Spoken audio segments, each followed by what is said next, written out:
네, 인사드리겠습니다. 안녕하십니까?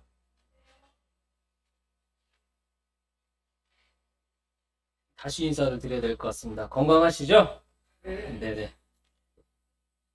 저희 지난주에 하루에 자가진단 키트를 2번이나 했습니다. 그리고 신속 항원 검사를 병원 가서 했는데, 신속 항원 검사가 다른 게 아니고 더 깊숙이 집어넣더라고요.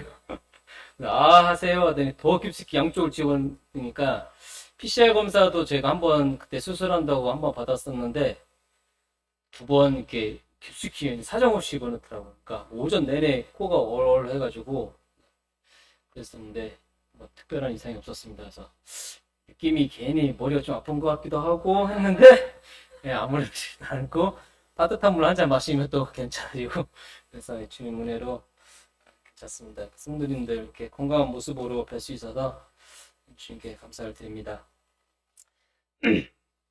요즘에 그 많이 쓰는 단어 중에 유행 중에 하나가 그 말을 이렇게 줄여가지고 이렇게 많이 쓰잖아요. 그래서 저도 가끔씩 여준이하고 대화를 하다 보면 그게 무슨 말이야? 이렇게 물어볼 때가 많더라고요. 그래서 여준이한테 물어보면 여준이가 이제 풀어서 얘기를 해주면서 우리 잘 아시는 것처럼 뭐 겉바 속촉 뭐 그런 단어도 많이 쓰고 네 그런데 제가 한 가지 이제 문제를 드리도록 하겠습니다.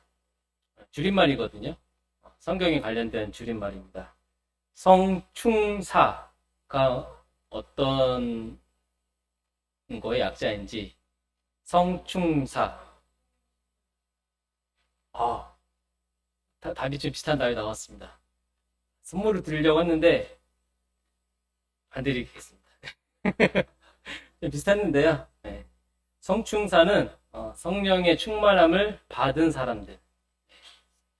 유양자매님이 성령에 충만한 사람들인데 거의 비슷했습니다. 그래서 오늘의 주제는 성령의 충만함을 받은 사람들, 줄여서 성령의 사람들이라고 이렇게 표현할 수 있을 것 같습니다. 본문 말씀 사도행전 2장을 함께 펴셔서 보시도록 하겠습니다. 사도행전 2장입니다. 2장 1절에서 8절까지 먼저 보시도록 하겠습니다. 사도행전 2장 1절에서 8절입니다. 피셨으면 제가 읽어드리도록 하겠습니다. 성경책을 보셔도 되고요. 앞에 화면을 보셔도 될 것 같습니다. 오순절 날이 이미 이름에 그들이 다 같이 한 곳에 모였더니 호련히 하늘로부터 급하고 강한 바람 소리가 있어 그들이 앉은 온 집에 가득하며 마치 불의 혀처럼 갈라지는 것들이 그들에게 보여 각 사람 위에 하나씩 임하여 있더니 그들이 다 성령의 충만함을 받고 성령의 말하게 하심을 따라 다른 언어들로 말하기를 시작하니라. 그때 경건한 유대인들이 천하 각국으로부터 와서 예루살렘에 머물러 있더니 이 소리가 나매 큰 무리가 모여 각각 자기의 방언으로 제자들이 말하는 것을 듣고 소동하여 다 놀라 신기하게 여겨 이르되 보라 이 말하는 사람들이 다 갈릴리 사람이 아니냐 우리가 우리 각 사람이 난 곳 방언으로 듣게 된 것이 어찌 됨이냐. 네. 그 이후에는 이제 각 지명에 대해서 언급을 하고 있고 또 그 이후에 이제 베드로가 이 오순절 성령 강림 사건에 대해서 유엘서 말씀을 통해서 이제 설명하고 있는 것 같은 장면들이 나옵니다. 14절부터 21절까지는 시간 관계상 읽지는 않도록 하겠습니다. 앞서 지난 시간에 사도행전 1장 말씀을 통해서 예수 그리스도의 죽음과 부활을 경험한 제자들이 어떻게 하나님의 증인이 되는지 그 부분에 대해서 말씀을 드렸습니다. 주님께서는 성령으로 세례를 받을 때까지 예루살렘에 기다려라 이렇게 말씀하셨고 그리고 오직 너희에게 성령이 임하시면 너희가 권능을 받고 말씀하시면서 내 증인이 되리라 라고 말씀하셨습니다. 그래서 그 가운데 제자들이 그 예루살렘에 기다리면서 어떠한 자세로 그 성령 받기를 기다리고 또 그 가운데에서 오늘 본문 말씀 읽은 것처럼 이제 오순절 날이 이르면서 이제 12일쯤에 대한 시간이 흐르고 오순절 날이 이르게 되었고 그 가운데 성령이 임하고 성령의 충만함을 받는 것 같은 모습들을 본문 말씀을 통해 살펴볼 수가 있습니다.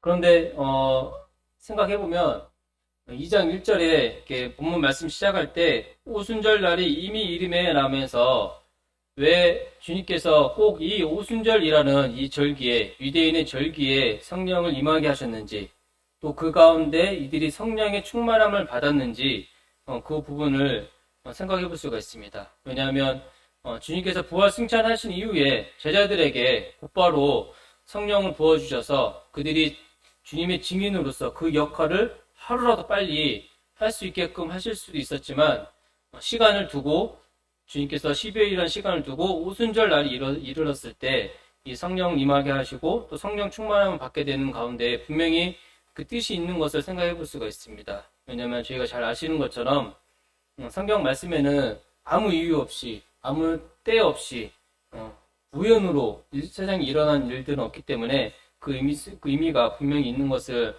생각해 보게 되고 왜 오순절까지 기다려야 됐는지 그 부분을 함께 잠깐 살펴보기를 원합니다.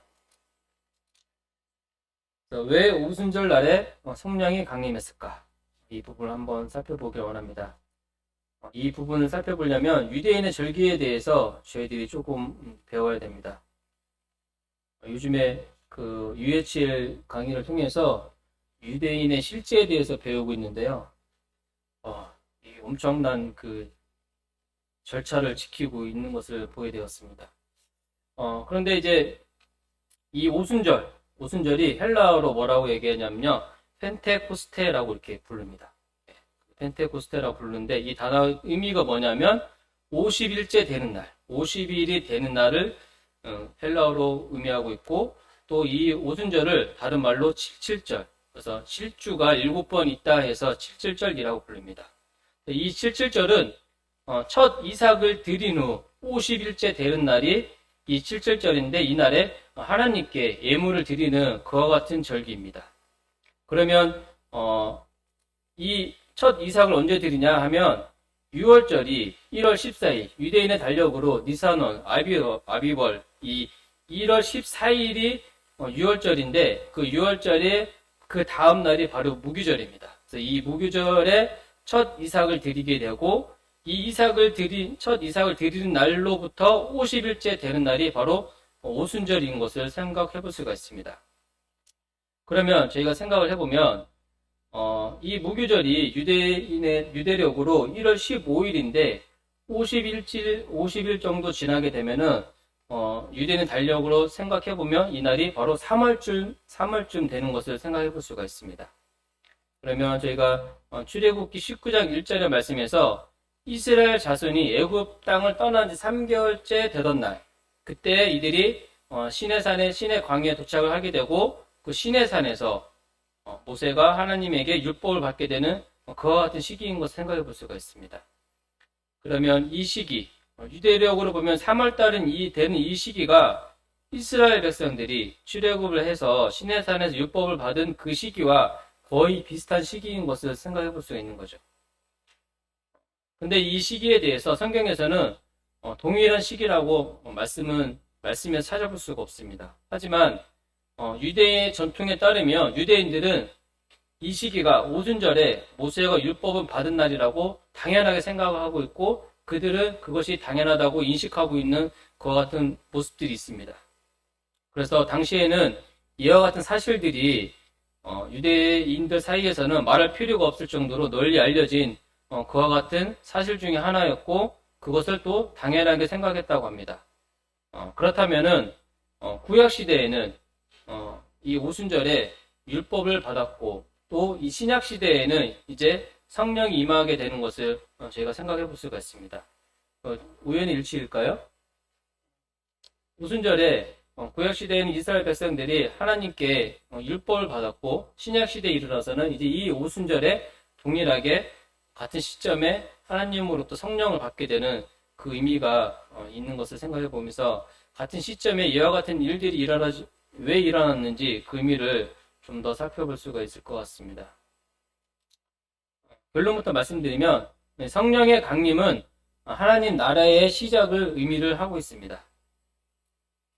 본문 말씀에서 2장 1절에서 오순절 날이 이미 이르렀다고 말씀하고 있는 것을 보게 되는데, 이 말씀은 누가복음 9장 51절에서 예수께서 승천하실 기약이 참에 예루살렘을 향하여 올라가기로 굳게 결심하고 라고 말씀하고 있는 그 9장 51절에 기약이 차감해라는 그와 같은 의미가 담고 있는 것을 볼 수가 있습니다. 이것은 단순히 어떤 시간이 흘렀다는 의미가 아니라 어떤 특정한 목적을 이루고자 하는 그 시간의 흐름이 담겨 있고, 그것을 통해서 그 때를 기다렸다는 그와 같은 의미가 담겨 있는 것을 생각해 볼 수가 있습니다. 즉, 이 오순절 날에 이미 이르렀을 때 성령이 강림하셨다는 것은 이 오순절 성령 강림을 통해서 하나님께서 이루고자 하시는 뜻이 있었고, 하나님의 목적이 그 가운데 숨겨져 있는 것을 저희가 생각해 볼 수가 있는 것입니다. 그리고 후반부에 17절 21절 말씀에 이제 베드로가 이 앞서 오순절날 성령 강림에 대해서 요엘서 말씀을 통해서 설명을 하고 있는 것을 볼 수가 있습니다. 그런데 이 요엘서 말씀을 통해서 살펴보면은 이 성령의 강림은 말세에 일어날 그와 같은 징조였습니다. 그래서 요엘서 말씀이 그렇게 말씀하고 있는데, 그 말씀을 통해서 살펴보면은 그러면 오순절날 성령이 강림하셨다는 것은 말세에 일어날 그와 같은 의미라고 생각해 볼 수가 있는 것입니다. 그리고 또 그 말세는 저희가 아시는 것처럼 이 종말의 시대가 온다는 것은 그 이후에 새로운 시대, 새 시대가 연결되는 그와 같은 의미를 동일하게 품고 있는 것을 생각해 볼 수가 있습니다. 그래서 성령 강림을 통해서 궁극적으로 이제는 종말의 시대, 이 시대를 마감하고 새로운 시대가 왔다는 것을 말씀하고 있고, 그것을 드러내고 있는 것을 생각해 볼 수가 있는 것이죠. 그리고 동일하게 성령의 강림에 대해서 2절과 3절 말씀을 통해서 급하고 강한 바람 소리, 그리고 불로 이렇게 표현하고 있는 것을 볼 수가 있습니다. 이 표현은 저희가 잘 생각해 보면 출애굽 19장에서 또 모세가 시내산에서 하나님이 임하는 그와 같은 장면 속에서도 이와 같은 단어들로 표현하고 하나님의 임재를 표현하고 있는 것을 생각해 볼 수가 있습니다. 그와 같은 것을 통해서 모세가 시내산에서 하나님의 강림을 경험할 사용된 표현이 동일하게 이 말씀에서도 표현하고 있고, 이를 통해서 결론적으로 결국 이 강한 바람과 이 불은 이 불을 통해서 이 사도행전 저자였던 누가는 의도적으로 오순절의 성령 강림을 사건을 시내산에서의 하나님의 강림 사건과 연관시키고 그와 관련돼서 말씀을 하고 있는 것을 저희가 분별할 수가 있는 것입니다. 그래서 이와 같은 부분들을 통해서 생각해 보면 오순절은 구약에서는 하나님께로부터 이스라엘 백성들이 율법을 받은 날이었고, 그리고 신약에서는 예수 그리스도를 통해서 예수 그리스도를 믿는 자들이 성령을 받는 그와 같은 날이었습니다. 그러면 이 율법은 저희가 생각해 보면 하나님과 이스라엘 백성 관계 속에서 언약을 체결하는 그와 같은 의미가 담겨져 있습니다. 즉 하나님께서 이스라엘 백성들 출애굽하면서 그들에게 이 율법을 수여함으로 통해서 하나님이 이스라엘 백성들과 관계를 맺게 되고, 그 이스라엘 백성들을 하나님의 백성으로서 그 이스라엘이 시작하는 그와 같은 의미가 이 율법 속에 담겨 있는 것을 생각해 볼 수가 있습니다. 그렇다면 이 성령을 통해서 제가 생각해 볼 수가 있는 것은 이 성령의 강림을 통해서 앞서서 사도행전 1장 3절에서 그렇게 말씀하고 있습니다. 후반부에 보시면 그들에게 보이시며 하나님 나라의 일을 말씀하시니라. 예수님께서 그들에게 하나님 나라에 대해서 말씀하시고, 또 그들 가운데에서 성령으로 세례를 받을 때까지 기다리라 라고 말씀하고 있는 것을 통해서 성령의 강림으로 결국에는 이 하나님의 나라에 대해서 말씀하고 계신 거고, 또 하나님의 나라를 선포하는 그와 같은 의미가 담겨 있는 것을 생각해 볼 수가 있습니다.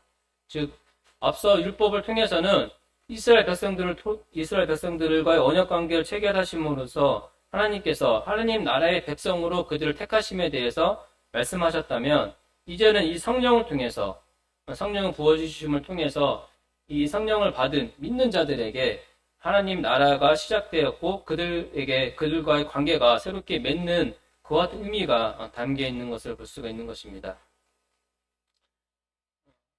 이 유대 문안에 따르면 이들은 이 오순절을 언약 갱신의 절기라고 언급을 하고 있다고 합니다. 그들의 입장에서는 이 오순절을 당연하게 언약을 갱신한 그와 같은 시기라고 생각을 했다고 나와 있습니다. 그래서 이제는 율법이 아닌 이 성령으로 제자들과 믿는 자들이 하나님과 새로운 관계를 맺게 되었고, 또 그것을 통해서 이제 하나님의 나라가 시작되었는데, 이 하나님 나라 시작 가운데에서 이 성령을 받은 이 하나님 나라의 이 백성들을 하나님께서 관계를 맺음으로 인해서 시작하고 있는 것을 생각해 볼 수가 있는 것입니다. 그래서 이 오순절에 성령의 강림이 우연의 일치가 아니라 하나님께서는 구약의 이 율법을 통해서 관계를 맺은 것처럼 이제 성령을 통해서 관계를 맺고 하나님 나라의 백성들을 삼으시고 그를 통해서 이제 하나님 나라가 시작되었고 새롭게 시작한다는 것을 의미를 하고 있는 것을 제가 생각해 볼 수가 있는 것입니다. 그래서 오늘의 주제는 성령의 사람들, 성령의 충만함을 받은 사람들이 오늘의 주제입니다. 하나님의 구속사역을 생각해 보시면 하나님께서는 저희들 가운데 저희를 구원하시고자 하는 그와 같은 구속의 계획들을 세우셨고, 또 그 계획 가운데서 이 구속사역은 그 아들 되신 예수 그리스도를 통해서 그분의 십자가의 죽으심과 또 부활과 그 승천으로 인해서 그와 같은 것들이 다 이루어지고 준비가 되었던 것을 생각해 보게 됩니다. 그 이후에는 이제는 이 성령의 강림을 통해서 성령 충만함을 받은 그와 같은 사람들이 하나님 나라를 이루게 되고, 또 하나님 나라를 계속해서 확장되어가는 그와 같은 역할들이 주어지고, 또 하나님 나라를 완성하는 그와 같은 일들을 해야 되는 것을 생각해 볼 수가 있습니다.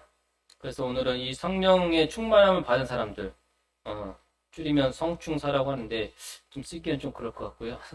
성령의 사람들을 통해서 이 성령의 사람들이 어떠한 특징이 있는지 이 본문 말씀을 통해서 저희가 살펴볼 수가 있습니다. 첫 번째로 성령의 사람들은 성령이 일하게 합니다. 본문 3절 후반부와 4절 초반부를 보시면 성령이 임하는 장면이 나옵니다.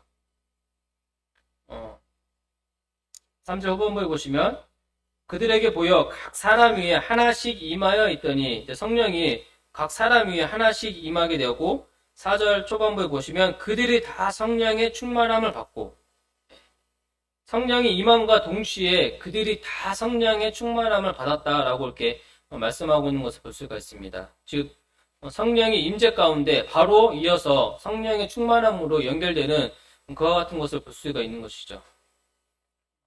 성령의 임재와 성령의 충만함은 별개로 이루어지는 것이 아니라 성령의 임재를 받았다면 말씀을 통해서 볼 수 있는 것과 마찬가지로 다 성령의 충만함을 받는 것이 당연한 거고, 다 성령의 충만함을 받을 수 있는 것입니다.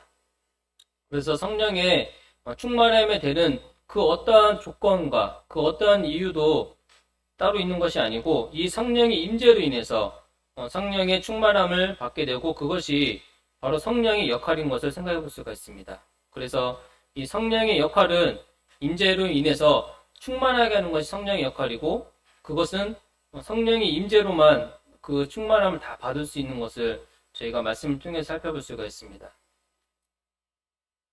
그리고 그 성령의 충만함은 1장 8절에 말씀하고 있는 것처럼 오직 성령이 너희에게 임하시면 너희가 권능을 받고 이렇게 말씀하고 있습니다. 즉 성령의 충만함은 어떻게 나타나냐면 결론적으로 겉으로는 이 권능으로 나타나는 것을 생각해 볼 수가 있습니다. 즉 성령의 충만함은 하나님이 일을 하는데 필요한 어떤 능력과 또 권위와 권세를 다 갖추게 하는 건데, 이것은 겉으로는 권능으로 나타난다고 이렇게 말할 수가 있는 것입니다. 즉 성령의 충만함을 통해서 겉으로 그 하나님이 주신 권세와 능력을 사용함으로 그 권능으로 이어지는 것을 저희가 말씀을 통해서 배울 수가 있는 것입니다. 저희는 요한복음 15장 5절 말씀을 통해서 포도나무와 가지 비유에 대해서 배웠습니다. 가지가 어떤 나무에 매달려 있냐는 것은 열매를 맺는 데 있어서 아주 중요한 역할을 합니다. 그 가지는 그 가지는 매달려 있는 나무를 통해서 영양분을 공급받게 되고, 때로는 햇빛이 부족하다면 그 열매가 그 가지가 그 나무에 붙어 있음을 통해서 그 나무가 그 쑥 자라라고, 때로는 그 햇빛을 잘 받을 수 있는 곳으로 그 나무가 자라남을 통해서 가지는 햇빛을 공급받게 되고, 그것을 통해서 매달려 있는 그 가지는 그 나무가 주는 그 영양분과 햇빛과 그런 것들을 통해서 열매를 맺게 되는 그와 같은 모습들을 저희가 생각해 볼 수가 있습니다. 이 성령의 임재는 저희가 배운 것처럼 포도나무와 가지의 비유를 통해서 연합을 가능케 하고, 또 그 연합을 의미하는 가운데에서 예수 그리스도께서 갖고 계신 그 권세와 권능을, 그 권세와 그 능력을 다 마치 저희 것인 것처럼 사용하게 되고, 그것을 저희가 빌어서 사용할 수 있는 것을 생각해 볼 수가 있습니다. 그렇기 때문에 이 성령의 충만함은 이 권능으로 나타나게 되는데, 그 권능은 예수 그리스도께서 주시는 그와 같은 예수 그리스도의 권능이 바로 저희 가운데에서 나타나게 되는 것을 이 연합의 원리를 통해서 저희가 배울 수가 있는 것입니다. 생각해 보시면 동일한 나무에도 열매가 많이 열리는 열매가 있고, 또 열매가 아주 작게 보잘것없이 열리는 가지가 있는 것을 볼 수가 있습니다. 즉, 어떤 가지는 그 나무에 아주 많은 면적을 통해서 이렇게 붙어 있는 경우가 있고, 어떤 가지는 그 나무에 붙어 있긴 하지만 아주 좁은 면적에서 붙어 있는 경우가 있습니다. 그러면 좁은 면적에 붙어 있는 이 가지는 상대적으로 외부에 어떤 영향을 미치거나 누가 힘을 줘서 잡아당기면 쉽게 부러지고, 또 때로는 부러지진 않더라도 그 나무에 매달려 있지만 열매를 작게 맺을 수밖에 없는 것을 보게 됩니다. 즉, 연합은 하였지만 그 온전한 연합이 이루어져 있지 않다 보니까 이 성령의 권능, 이 성령의 충만함으로 나타낼 수 있는 그와 같은 권능의 열매를 온전히 맺을 수 없는 것을 생각해 볼 수가 있습니다.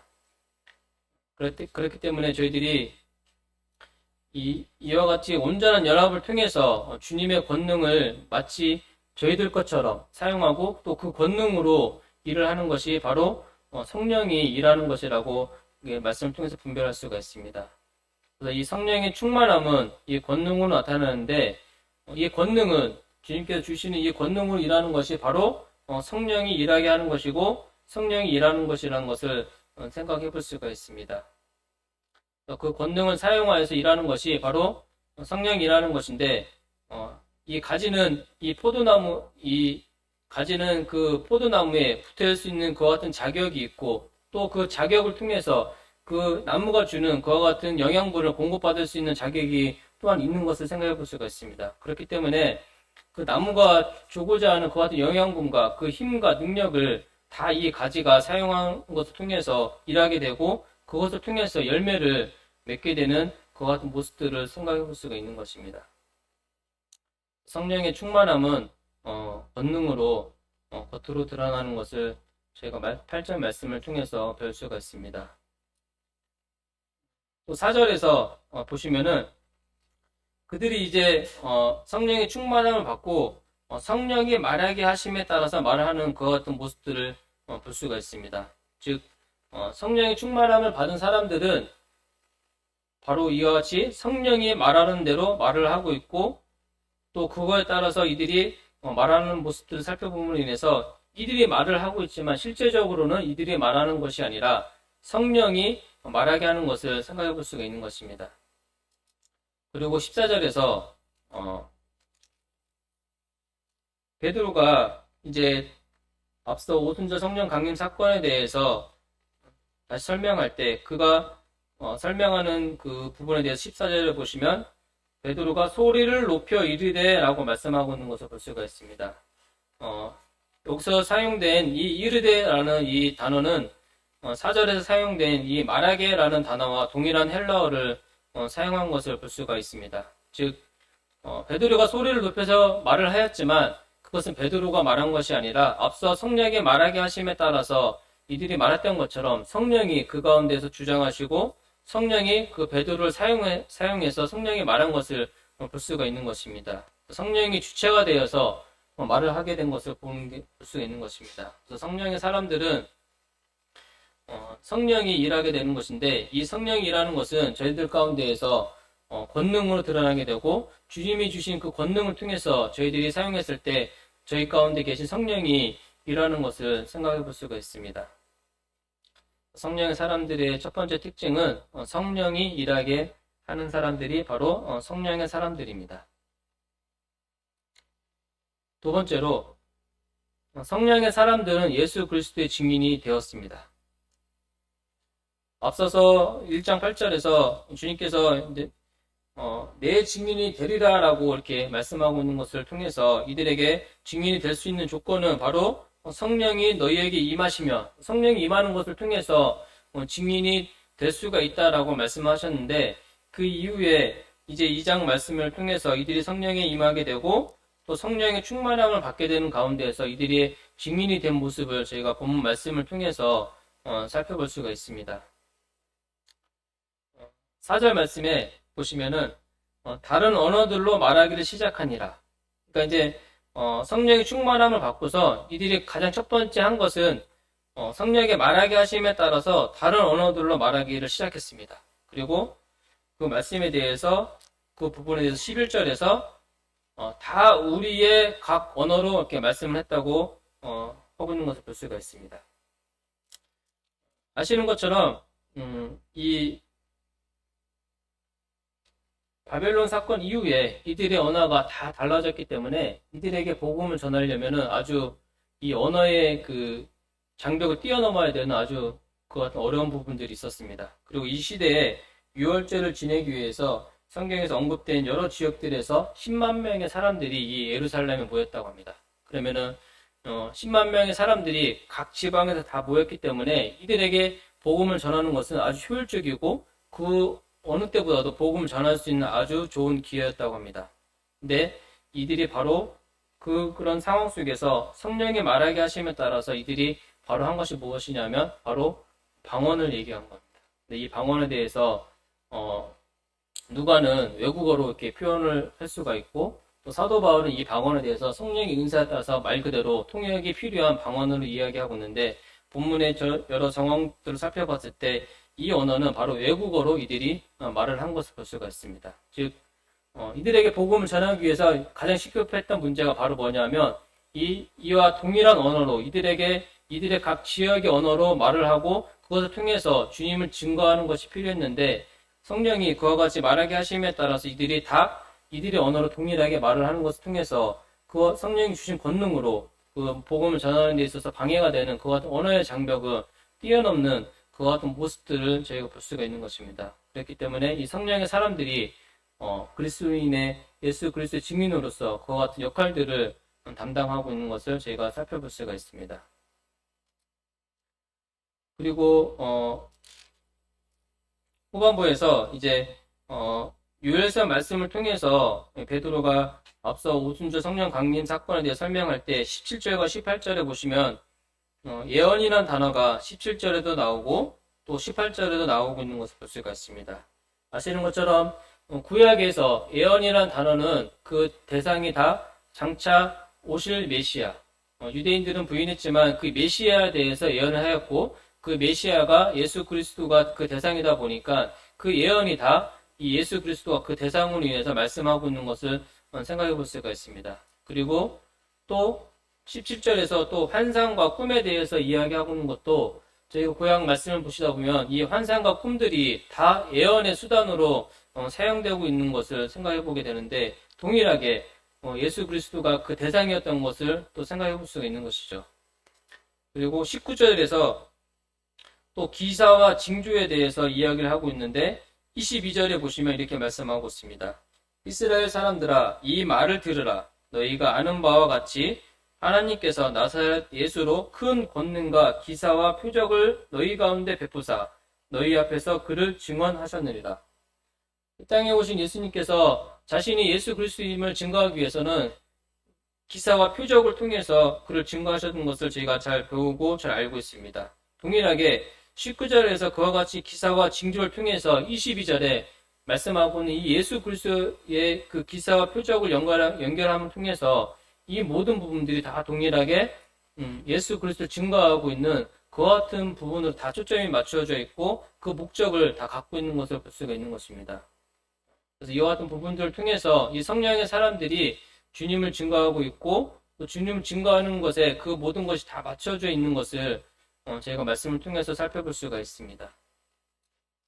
그리고 결론적으로 그들은 11절에 말씀하고 있는 것처럼 우리가 다 우리의 각 언어로 하나님의 큰 일을 말하면 듣는도다 하고 결론적으로 이들은 같은 언어로 다 말을 하면서 그 말의 내용이 바로 무엇이었냐면 다 하나님을 찬양하는 그와 같은 내용이었던 것을 말씀을 통해서 또 저희가 살펴볼 수가 있습니다. 그래서 자기의 지역의 그와 같은 언어를 통해서 하나님을 찬양하는 말을 이들이 하고 있었고 또 성령의 충만함을 받은 이 사람들은 성령의 사람들은 동일하게 이와 같이 하나님을 찬양하는 내용을 말함을 통해서 그들이 예수 그리스도의 증인이었고 또 주님께서 성령의 권능으로 그들에게 그와 같은 권능을 허락했을 때 증인으로서의 그 역할을 다 담당하고 그것을 이루고 있는 것을 저희가 말씀을 통해서 살펴볼 수가 있는 것입니다. 이 증인의 목표는 19절에서 나와 있는 것을 볼 수가 있습니다. 결론적으로 이들이 성령의 사람들이 성령의 충만함을 받은 이 사람들이 예수 그리스도 증인으로서 21절에 누구든지 주의 이름을 부르는 자는 구원을 받으리라 하였느니라. 네. 이들은 이제 증인으로서 믿음으로 주의 이름을 부르는 자들에게 구원을 받게 하는 것이 예수 그리스도의 증인들의 최종적인 목표였고 이들은 이 목표를 달성하기 위해서 주님이 주신 권능을 통해서 주님을 증거하는 그와 같은 증인의 역할들을 다 하고 있는 모습들을 저희가 본문 말씀을 통해서 살펴볼 수가 있습니다. 성령의 사람들은 예수 그리스도의 증인이 된 모습을 본문을 통해서 살펴볼 수가 있습니다. 마지막으로 성령의 사람들은 성령의 지배를 받는 사람들입니다. 그래서 이들이 다 이 언어를 통해서 이들이 변화된 모습을 통해서 12절에 보시면은 이 말을 들은 각 지역에서 온 사람들이 반응이 나오게 되는 것을 볼 수가 있습니다. 12절에 보시면 다 놀라며 당황하여 서로 이르되 이들이 다 우리의 각 언어로 하나님의 찬양하는 이와 같은 말을 들었을 때 이들의 반응이 다 놀라며 당황했다고 나와 있습니다. 근데 이 의미가 바로 하나님의 계시를 봤을 때 나오는 그와 같은 의미라고 합니다. 그러니까 즉 이들이 하나님을 찬양하는 그와 같은 모습들을 통해서 성령이 그 가운데에서 역사하시고 또 그를 통해서 하나님의 계시를 봤을 때와 같은 그와 같은 표현을 통해서 이들의 전혀 다른 새로운 모습 마치 이들의 갈릴리 사람이 아니라 성령의 지배를 온전히 받고 있는 그와 같은 모습들을 보면서 하나님의 계시를 봤다고 이렇게 표현하고 있는 것을 볼 수가 있습니다.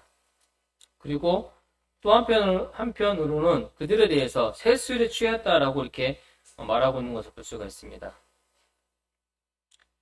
요즘에는 길거리에서 이렇게 술 취한 사람들을 보기가 좀 힘들잖아요. 예전에는 많이 봤습니다. 저희 집에도 한 분 계셔가지고 이 자리에 함께하지 못하셨지만, 네, 저희 아버님이 이제 믿기 전에 이제 기억이 나는데 이렇게 술을 이렇게 드시고 오시면 꼭 저희 삼남매를 깨워서 이렇게 하셨는데, 네. 근데 이게 여기서 이제 새 술에 취했다라고 이야기하고 있는데 시기적으로 아직 포도를 수확하기 이전이었기 때문에 그 포도주에 취할 수 있는 그런 어떤 상황은 아니었습니다. 그러니까 이들의 이 표현이 말 그대로 이들을 조롱하기 위한 그 같은 표현이었는데 어떻게 보면 이 표현이 진짜 이 성령의 지배를 받는 사람들에 대한 표현으로 가장 적절하게 표현하지 않았나 생각이 듭니다. 술을 먹으면 사람이 뭐가 된다고 하죠? 개가 된다. 술을 먹으면 사람이 개가 된다. 왜냐면 술을 먹다 보면 그 사람을 봤을 때 전혀 사람 다음에 어떠한 것이 보이지 않고 마치 개 같은 동물의 모습이 보이는 것을 봤기 때문에 사람들이 그렇게 표현하게 되는 것을 볼 수가 있습니다. 그래서 술을 먹을 때 처음에는 사람이 술을 먹지만 중간에는 술이 술을 먹고 나중에는 술이 사람을 먹는다고 합니다. 그런 것을 봤을 때 이 새 술에 취하는 그 같은 모습들이 정녕 진짜로 이 성령의 사람들이 성령의 충만함을 통해서 마치 그들의 모습이 전혀 다른 모습, 성령의 지배를 받고 있는 그와 같은 모습들로 그들이 변화된 것을 표현하고 있는 것을 생각해 볼 수가 있습니다. 제가 지난주에 교사대학을 보면서 아주 좋은 아이디어가 떠올랐습니다. 장갑을 보시면은 무엇이 생각나죠? 돈이 생각나시나요? 손이 생각나시나요? 아니면 발이 생각나시나요? 어떤 사람은 장갑을 보면서 돈을 생각할 수 있을 것입니다. 왜냐면 그 장갑이 얼마지? 이렇게 생각할 수 있지만 이 장갑은 이 손의 모양을 따라서 만들었기 때문에 이 장갑을 보면은 이 손이 생각이 나야 되는 것이 당연한 것입니다. 그렇다면 저희 사람들은, 인간들은 하나님의 형상대로 지음을 받았기 때문에 저희들을 봤을 때 하나님이 떠올라야 되는 것이 당연한 것이고 하나님의 인격과 하나님의 성품이 저희를 통해서 드러나야 되는 것이 당연한 것입니다. 근데 저희를 봤을 때 그 장갑을 봤을 때 손이 떠오르지 않고 돈이 생각난다든지 발이 생각난다든지 다른 것이 생각난다면 그것은 장갑이 그 역할을 제대로 하고 있지 못하기 때문에 그와 같은 결과가 있는 것을 보게 됩니다. 근데 또 이 장갑이 제대로 그 역할을 수행하려면 이 장갑 안에 뭐가 들어와야 되냐면 이 손이 들어가야지 장갑이 제대로 그 역할을 할 수 있는 것을 볼 수가 있습니다. 만약에 장갑에 발이 들어가면 장갑도 그렇고 발도 그렇고 제대로 그 역할을 할 수가 없는 것을 보게 되는 거죠. 그래서 이 장갑 안에 손이 들어와야지 그 역할을 제대로 할 수 있는 것처럼 저희 가운데 성령의 충만함을 받아 성령이 저희 가운데 들어왔을 때 저희들이 성령의 지배를 온전히 받고 그를 통해서 하나님이 저희를 만드신 하나님의 형상대로 만드신 그 역할을 온전히 다 할 수 있는 것을 생각해 볼 수가 있습니다. 그렇기 때문에 이 성령의 사람들은 성령의 지배를 받는 사람들이 바로 성령의 사람들인 것을 제가 말씀을 통해서 생각해 볼 수가 있습니다. 그리고 이 베드로의 모습을 보면은 베드로가 어떻게 성령의 지배를 받고 있는지 그 모습이 아주 구체적으로 드러나고 있는 것을 볼 수가 있습니다. 14절에서 베드로가 이제 이 유월절 말씀을 언급하면서 성령 강림에 대해서 설교할 때 그의 모습에 대해서 서서라고 표현하고 있는 것을 볼 수가 있습니다. 베드로는 스스로 서서 표현하게 되었고 그리고 또 소리를 높여 이르되라고 표현하고 있는 것을 볼 수가 있습니다. 즉 큰 소리로 담대하게 말하고 있는 베드로의 모습을 살펴볼 수가 있는 것입니다. 그리고 14절 후반부에 너희로 알게 할 것이니 내 말에 귀를 기울이라. 베드로의 이와 같은 모습은 주님을 3번 부인했을 때 그 연약한 모습이 아니라 이제는 담대하게 대담하게 그들 앞에서 스스로 서서 이야기하고 있는 모습을 볼 수가 있는 것입니다. 베드로가 왜 이렇게 이야기할 수 있었을까요?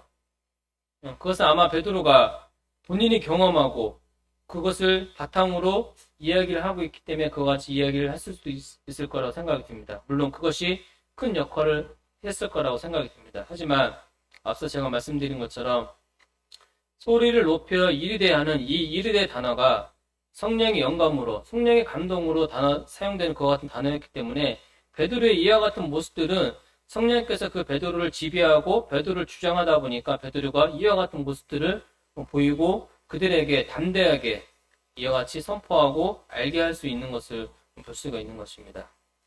이 말씀을 통해서 요한복음 14장 26절에 보혜사 곧 아버지께서 내 이름으로 보내신 성령 그가 너희에게 모든 것을 가르치고 내가 너희에게 말한 모든 것을 생각나게 하리라. 성령님을 통해서 가르치시고 생각나게 하신다고 말씀하셨는데 베드로가 이후에 15절 말씀과 16절 말씀에 보시면 16절에 때가 제3시니 너희 생각과 같이 이 사람들이 취한 것이 아니라 베드로가 앞서서 술 취한 거에 대해서 정확하게 제3시 9시밖에 되지 않았는데 어떻게 술에 취할 수가 있겠냐 지혜롭게 아주 말을 하고 있는 것을 볼 수가 있습니다.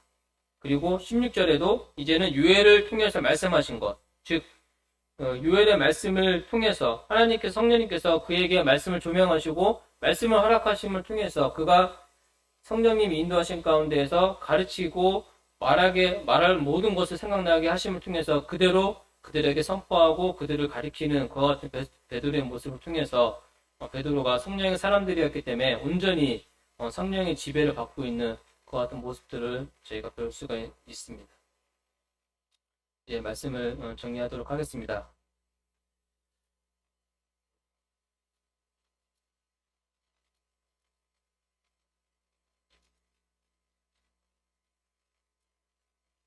이렇게 11번 슬라이드가 안 보이시죠? 보시나요? 아, 오늘의 주제는 성령의 사람들, 즉 성령의 충만함을 받은 사람들입니다.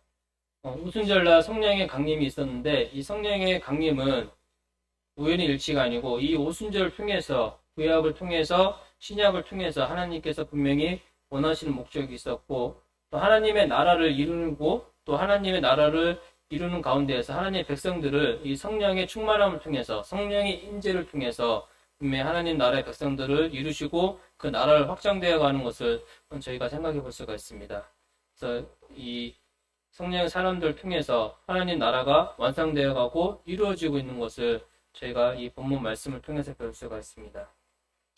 성령의 사람들은 내가 아닌 성령이 일하게 하는 것입니다. 그래서 참 저희들이 주님의 일들을 앞서서 하고 또 주님께서 어떤 일들을 명하셨을 때 참 성령님께서 내 가운데 함께 계신 성령님이 그 일을 하게 해야 되는데 그것이 바로 성령의 사람들의 특징인데 그게 어떻게 성령이 일하게 하는 거냐?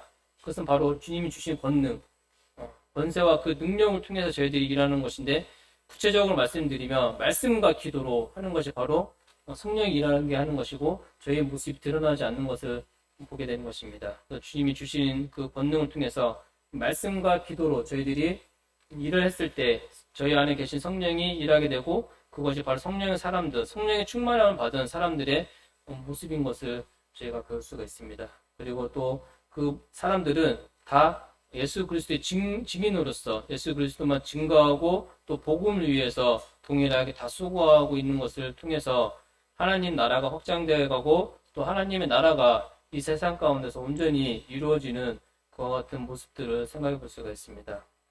그리고 하나님의 형상대로 지음받은 저희들이기 때문에 성령의 임재로 성령의 충만함을 통해서 저희들의 모습을 통해서 예수 그리스도의 인격과 성품만이 드러나는 그와 같은 모습들, 늘 성령의 취함으로 성령의 지배를 받음으로 그와 같은 모습들이 저희들에게 드러나는 것이 바로 성령의 사람들의 특징인 것을 볼 수가 있습니다. 성령의 임재가 아까 처음에 말씀드린 것처럼 성령이 임재하면 그것은 바로 충만함으로 연결되는 것은 당연한 것입니다. 성도님들 다 성령의 임재를 받으셨잖아요. 그렇기 때문에 이제는 임재 받는 것이 아니라 바로 그 충만함을 통해서 성령의 사람들로서 저희들이 하나님 나라의 백성과 또 하나님 나라를 이루는 그와 같은 역할들을 온전히 수행하는 저와 성도님들이 되길 바라는 마음이 있습니다. 이상 말씀 교제를 마치도록 하겠습니다.